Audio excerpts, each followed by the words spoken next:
Começando no capítulo 52, versículo 13, depois avançando e lendo todo o capítulo 53. Quero pedir que todos prestem muita atenção à leitura da palavra de Deus.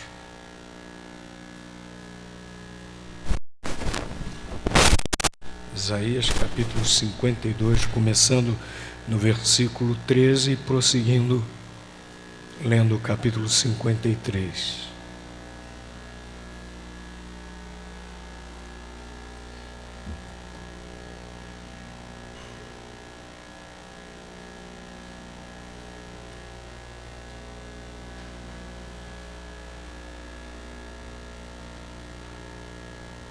Todos encontraram? Parei de ouvir aquele barulhinho das páginas, né? Então acho que todo mundo já achou. Então vamos ler. Eis que o meu servo operará com prudência, será engrandecido e elevado e muito sublime. Como pasmaram muitos à vista dele, pois o seu parecer estava tão desfigurado, mais do que o de outro qualquer, e a sua figura mais do que a de outros filhos dos homens. Assim, borrifará muitas nações, e os reis fecharão as suas bocas por causa dele, porque aquilo que não lhes foi anunciado verão, e aquilo que eles não ouviram entenderão. Quem deu crédito à nossa pregação, e a quem se manifestou o braço do Senhor, porque foi subindo como renovo perante ele e como raiz de uma terra seca, não tinha parecer nem formosura, e olhando nós para ele, nenhuma beleza víamos para que o desejássemos. Era desprezado e o mais indigno entre os homens, homem de dores e experimentado nos trabalhos, e como um de quem os homens escondiam o rosto, era desprezado, e não fizemos dele caso algum. Verdadeiramente, ele tomou sobre si as nossas enfermidades e as nossas dores levou sobre si. E nós o reputamos por aflito, ferido de Deus e oprimido, mas ele foi ferido pelas nossas transgressões e moído pelas nossas iniquidades. O castigo que nos traz a paz estava sobre ele, e pelas suas pisaduras fomos sarados. Todos nós andamos desgarrados como ovelhas, cada um se desviava pelo seu caminho, mas o Senhor fez cair sobre ele a iniquidade de nós todos. Ele foi oprimido, mas não abriu a sua boca. Como um cordeiro foi levado ao matadouro, e como a ovelha muda perante os seus tosqueadores, ele não abriu a sua boca. Da opressão e do juízo foi tirado. E quem contará o tempo da sua vida? Porquanto foi cortado da terra dos viventes. Pela transgressão do meu povo, ele foi atingido. E puseram a sua sepultura com os ímpios, e com o rico na sua morte, porquanto nunca fez injustiça, nem houve engano algum na sua boca. Todavia, ao Senhor agradou moê-lo, fazê-lo enfermar, quando a sua alma se puser por expiação do pecado, verá a sua posteridade, prolongará os dias, e o bom prazer do Senhor prosperará na sua mão. O trabalho da sua alma ele verá, e ficará satisfeito. Com o seu conhecimento, o meu servo, o justo, justificará a muitos, porque as iniquidades deles levará sobre si. Pelo que lhe darei a parte de muitos, e com os poderosos repartirá ele o despojo, porquanto derramou a sua alma na morte e foi contado com os transgressores. Mas ele levou sobre si o pecado de muitos e pelos transgressores intercede. Impressionante como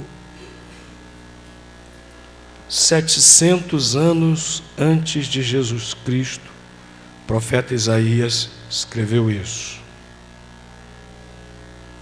E comparando com a morte de Jesus na cruz, os relatos dos evangelhos, nós vemos que realmente é de Jesus que o profeta Isaías estava falando.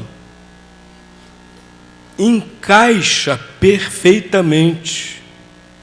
E é algo que fica, esse texto aqui é algo que fica engasgado na garganta dos céticos.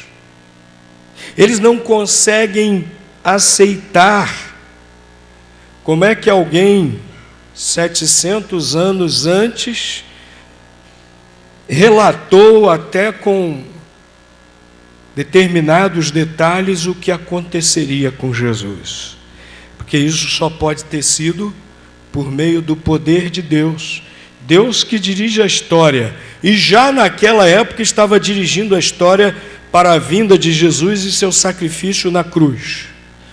Deus que faz com que todos os seus desígnios se cumpram. Deus relatou isso ao profeta Jeremias. Foi algo sobrenatural, veio de Deus. E o profeta Isaías aqui está falando de um Salvador prometido para o povo de Israel e para toda a humanidade. O Salvador que livraria o homem do seu pior problema, que é o pecado. O pior problema do homem não é a falta de dinheiro.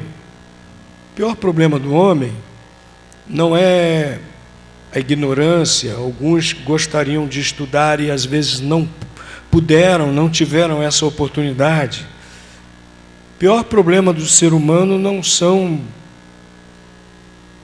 governos corruptos ou déspotas. O pior problema do ser humano é o pecado e as suas consequências. E Deus, por meio do profeta Isaías, já estava anunciando que viria o Salvador que Deus havia prometido desde lá do Éden. A palavra de Deus diz que Jesus Cristo foi sacrificado desde a eternidade. Deus já providenciou tudo para a nossa salvação desde a eternidade. E lá no Éden, quando aquele primeiro casal pecou,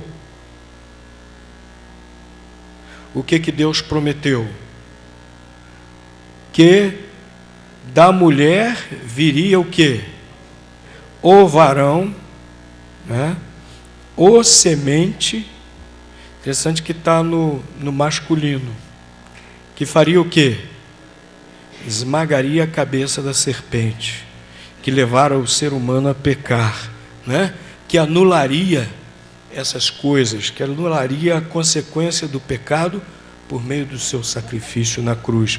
E Deus foi revelando, Deus foi progressivamente ampliando a sua revelação, falando, né?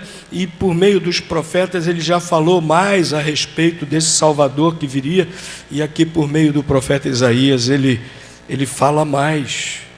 E alguns chamam o profeta Isaías de evangelista do Velho Testamento, porque tudo que está escrito aqui nos evangelhos, no Novo Testamento, a respeito de Jesus, já estava predito aqui pelo profeta Isaías. Não em detalhes, mas em linhas gerais.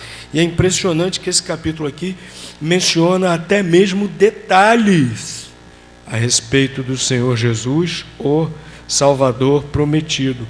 Isaías estava olhando para o futuro. Deus lhe deu essa revelação. E nós hoje, queridos, temos o privilégio de olhar para trás E tudo isso que Deus anunciou por meio do profeta Isaías, nós temos o privilégio de olhar para trás e já ver tudo isso cumprido, realizado. Jesus veio, Jesus, Deus que se tornou homem, viveu sem pecado algum, como o texto aqui, como o profeta Isaías anunciou, que nele não se acharia injustiça alguma, pelo contrário, Deus aqui no versículo 11 o chama de o meu servo, o justo, sem pecado algum, né? Jesus Cristo, Deus que se fez homem, viveu aqui sem pecado algum. Lá na cruz ele deu a sua vida, ele sofreu por nós, morreu, sofreu o nosso castigo, ressuscitou e voltou aos céus. Ele fez sacrifício, ele próprio ofereceu o sacrifício pelos nossos pecados, e ele próprio foi o sacrifício pelos nossos pecados. E Jesus, o Salvador prometido, ele trouxe a cura para o pecado. Versículos 4 e 5 nós vemos isso. O pecado na Bíblia, especialmente no Velho Testamento, é comparado à enfermidade, a uma doença. E não deixa de ser, o pecado é doença espiritual.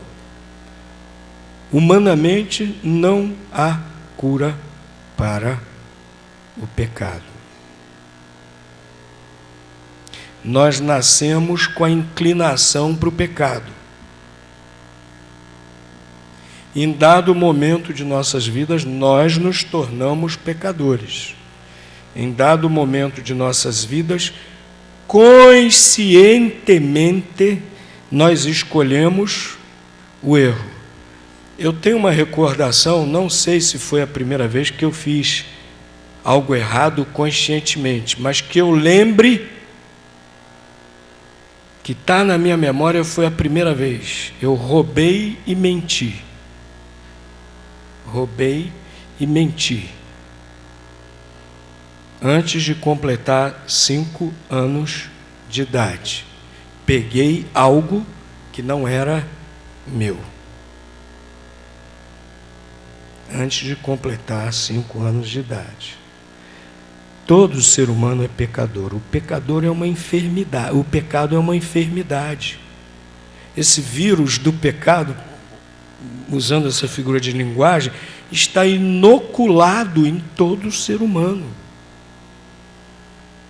Dessa tendência para o pecado. E nós vamos crescendo e daqui a pouco começamos conscientemente, deliberadamente, começamos a tomar decisões e fazer coisas erradas e coisas que desagradam a Deus, coisas que não são da vontade de Deus. E a palavra de Deus diz que o salário do pecado é a morte. Qualquer doença, se não for tratada, né, pode levar à morte. Até uma gripe. Até uma gripe. Conheço gente que morreu com uma pneumonia que começou com gripe. E o pecado mata. E Jesus falou para nós não termos medo só de quem pode matar o corpo, mas Jesus disse que nós devemos temer quem mata a alma. A Bíblia diz que o salário do pecado é a morte. Resultado do pecado é a morte. E não só a morte física, mas a morte no sentido da separação eterna de Deus, com sofrimento eterno. Porque o homem foi criado para Deus. Se ele vai viver toda a eternidade separado de Deus, é um sofrimento terrível, sofrimento indescritível. Jesus contou a história do rico e Lázaro e disse que aquele rico, não por ser rico, mas porque viveu uma vida de pecado, sem se arrepender de seus pecados, disse que ele, quando morreu, ao abrir os olhos, ele estava no inferno.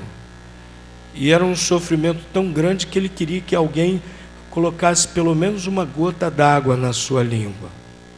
Isso para a gente ter uma ideia pequena do que é esse sofrimento eterno, do que é o resultado dessa doença que é o pecado. E o pecado já nessa nossa vida aqui nos separa de Deus. Mas Jesus, ele veio e trouxe a cura para essa doença do pecado. Versículos 4 e 5 diz que ele tomou sobre si as nossas enfermidades. E nós vemos no versículo 5 que a palavra de Deus aqui está falando de maneira figurada realmente dos nossos pecados. O versículo 5 diz que ele foi ferido pelas nossas transgressões, desobediências a Deus, moído pelas nossas iniquidades, pelas nossas culpas.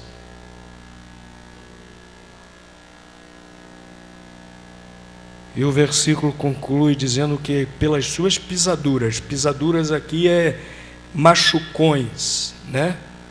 Pelos seus machucados, pelos seus ferimentos,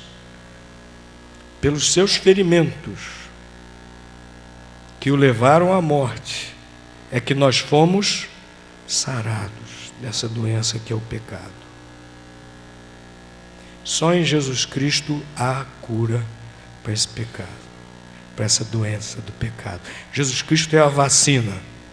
Quando nós nos arrependemos de nossos pecados, quando nós nos achegamos a Ele com fé, quebrantados, humildes, né? Assumindo realmente a nossa condição de pecadores, porque às vezes nós não queremos, às vezes nós nos colocamos naquele pedestal da perfeição. Eu sou perfeito, eu sou íntegro, eu sou bom. Mas nós precisamos descer desse pedestal, humildemente nos achegarmos a Jesus. Senhor Jesus, tem misericórdia de um pecador, eu estou arrependido, me perdoa. Então Jesus Cristo nos cura dessa enfermidade tão grande. Ele nos dá do seu Santo Espírito, ele prometeu isso, está lá no Evangelho de João, capítulo 8, né? Que quem cresce nele receberia o Espírito Santo de Deus, rios de água viva correriam do seu interior. Quando nós nos achegamos a Jesus com arrependimento, com fé, ele nos cura do pecado, porque o Espírito Santo de Deus vem habitar em nós. E o apóstolo Paulo diz, lá em Gálatas 5, que o Espírito se opõe à carne, o Espírito se opõe à nossa natureza pecaminosa, para nós não fazermos o que queremos. Ele trouxe a cura lá na cruz. O Salvador prometido nos trouxe a cura para a doença do pecado. Lá na cruz também esse Salvador prometido trouxe-nos a paz com Deus. A palavra de Deus diz que o pecado nos separa de Deus. Mas pastor, eu sou tão religioso, eu cumpro minhas obrigações religiosas, eu desde pequeno aprendi uma religião, sou zeloso, meus pais me ensinaram a fazer o bem e eu vou à igreja, eu oro, eu rezo. Mas não é uma questão de seguir uma religião. Podemos até estarmos seguindo uma religião, o indivíduo pode estar até seguindo uma religião e estar bem longe de Deus. Por quê? Para estar sentado dentro de um templo religioso e estar bem longe de Deus. Por quê? Porque a Bíblia diz que o pecado nos separa de Deus. Mas a palavra de Deus aqui deixa bem claro que Jesus, lá na cruz, o Salvador prometido, nos trouxe o quê? A paz com Deus, a reconciliação com Deus. Olha aqui os versículos 5 e 6. Versículo 6, vamos ver primeiro o versículo 6, diz que todos nós andávamos o quê? Desgarrados como ovelhas. Aquelas ovelhas que se separam do rebanho. Eu já vi rebanho de ovelha 2 vezes. E é muito interessante como todas elas ficam juntinhas. Mas às vezes acontece de uma ovelhinha querer se separar e se desgarrar. E a Bíblia também compara o pecador a essa ovelha que deixou o rebanho de Deus, que resolveu desobedecer a Deus, que está longe do seu pastor, que é Deus, está longe do rebanho de Deus, está separado de Deus, né? Diz aqui que cada um seguia o seu próprio caminho, em vez de seguir o caminho certo de Deus, junto com o restante do rebanho. Diz aqui que cada um de nós fazia o quê? Se desviava pelo seu próprio caminho. Interessante que hoje se fala muito em pluralidade, diversidade, pluralidade. Mas olha, em relação a Deus não tem isso não. Essa história de que cada um querer construir o seu próprio caminho no que diz respeito à fé, no que diz respeito a Deus, isso não existe. Porque o texto aqui deixa muito claro, Deus deixa muito claro, que quando cada um quer seguir o seu próprio caminho, está fazendo o quê? Se desviando, se afastando de Deus, se alienando de Deus. É isso que o pecado faz conosco. Mas o versículo 5 diz que o castigo que nos traz a paz estava sobre ele. O castigo que nos traz a paz com Deus. Jesus Cristo na cruz estava lá nos reconciliando com Deus. Apóstolo Paulo escreve isso, afirma isso lá em 2 Coríntios 5, quando ele diz: Deus estava em Cristo reconciliando consigo o mundo.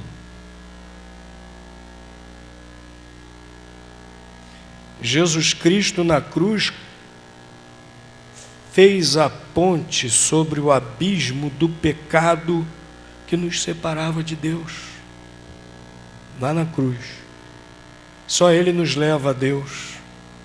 O homem tenta construir tanta coisa para chegar a Deus. Nada disso funciona. Só Jesus Cristo é quem pode realmente nos levar a Deus. Por isso que quando Ele estava morrendo na cruz, o que aconteceu?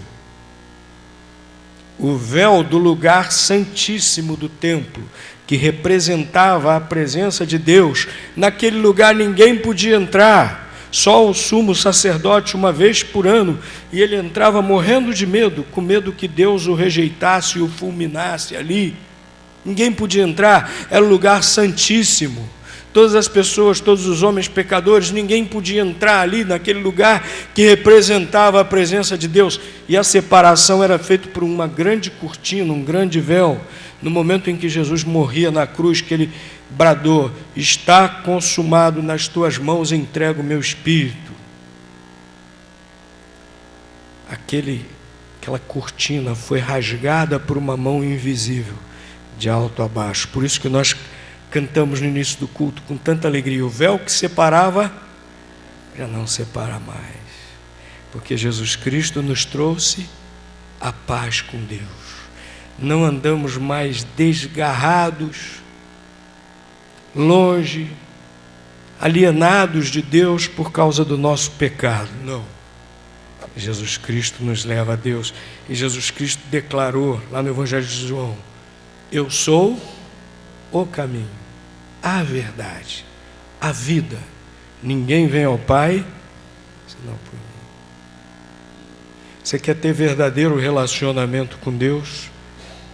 Entregue a sua vida a Jesus, creia de todo o coração, arrependa-se de seus pecados, para experimentar que maravilha é podermos realmente, todo instante, termos esse relacionamento com o Criador. Que privilégio! Criador Todo-Poderoso se relaciona conosco. Se você entrega a sua vida a Jesus, você tem essa paz com Deus. Mas esse Salvador prometido, Ele trouxe-nos justificação. Humberto, quando mergulha no submarino, ele diz: vou ver o pecado de vocês, Sabe por quê? Tem um texto na Bíblia que diz que Deus, quando nós nos arrependemos de nossos pecados, Ele é misericordioso. Quando nós nos arrependemos dos nossos pecados, diz que Ele lança os nossos pecados no mais profundo do mar, porque Deus não quer mais ver nossos pecados, Deus não quer mais lembrar de nossos pecados. Porque Jesus Cristo lá na cruz, Ele nos justificou. Nós que antes éramos pecadores, diante de Deus agora nós somos justos. Diante de Deus agora, Deus nos olha por meio do sacrifício de Cristo. Deus nos vê lavados, santos, puros, sem pecado algum, completamente justos, completamente conformados à sua vontade. Porque Jesus Cristo lá na cruz morreu por nós. Nós vemos isso aqui nos versículos 10 e 11. Versículo 10 diz que Deus o faria enfermar, Deus o moeria, versículo 10, quando a sua alma se puser por expiação do pecado. E o versículo 11 diz que ele verá então o trabalho da sua alma, tudo aquilo que ele realizou na cruz, e ele, o justo, justificará a muitos, tornará muitos diante de Deus justo como ele é, ele que nunca pecou. Porque lá na cruz derramou o seu sangue por nós. E essa salvação não era para um grupo restrito ali, de israelitas, não, para todo mundo, porque o versículo 15 diz: assim borrifará muitas nações. Aqui borrifará é no sentido de respingar com o seu próprio sangue derramado na cruz. Que coisa linda, né? Quando eu fui levar os 2 jovens lá na base deles para evangelizarem durante as Olimpíadas, tinha um pessoal lá que tinha chegado do Chile. Daqui a pouco chegou lá o missionário americano, esqueci o nome dele, que fundou a Jocum. Daqui a pouco chegaram outros. E hoje de manhã cantou o David, né? Esse sacrifício de Cristo na cruz é para todos, de todas as nações, que se arrependem de seus pecados, que confiam em Jesus Cristo como Salvador, que humildemente confessam o seu pecado a Jesus e pedem perdão e creem no seu perdão e na vida eterna que Ele nos dá para todas as nações. E finalmente, meus queridos, esse Salvador prometido que lá na cruz deu a sua vida por nós, Ele hoje intercede por nós. Vejam aí o final do versículo 12.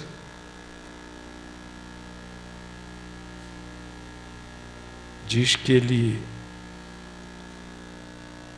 intercede por nós. No versículo 12.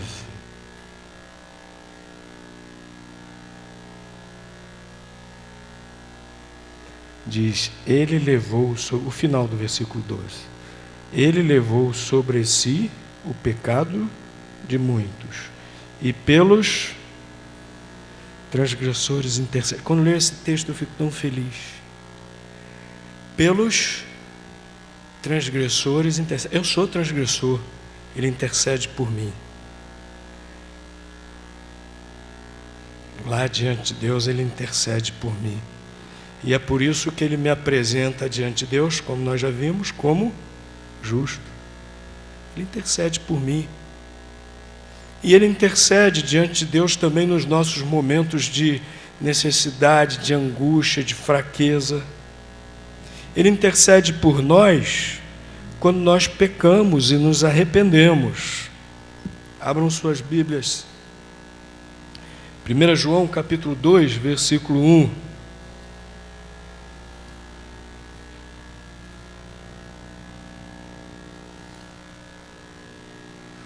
Meus filhinhos, essas coisas vos escrevo para que não pequeis.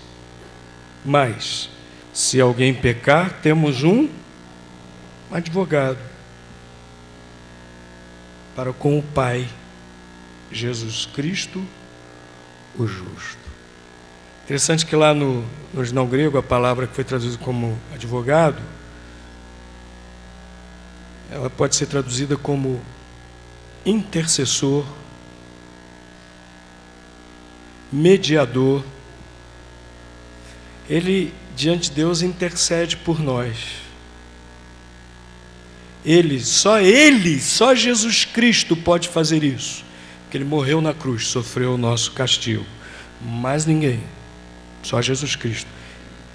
E Ele também intercede por nós nas nossas dificuldades, nas nossas fraquezas. Hebreus, capítulo 4.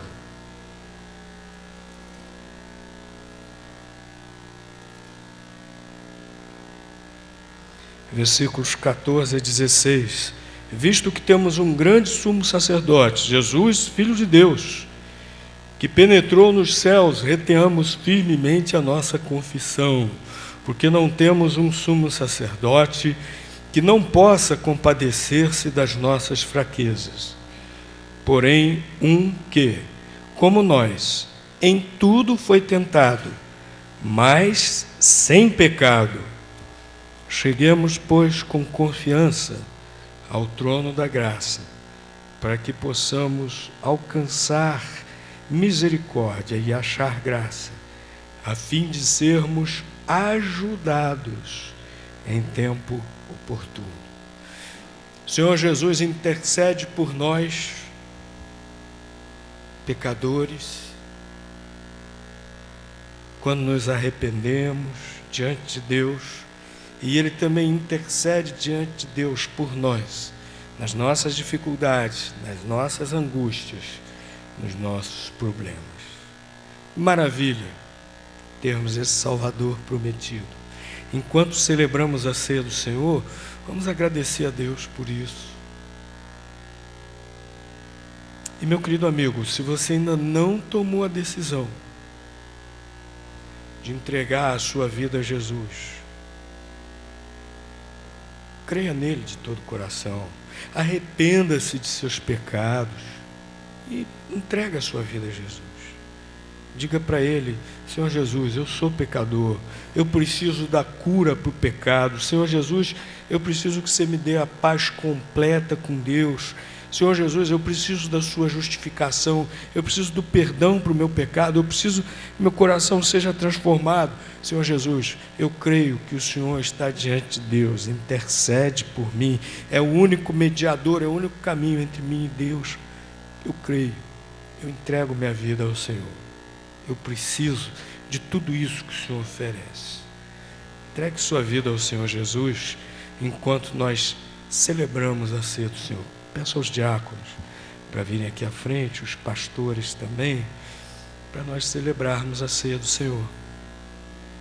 Momentos antes do Senhor Jesus ser sacrificado na cruz, Ele instituiu essa celebração.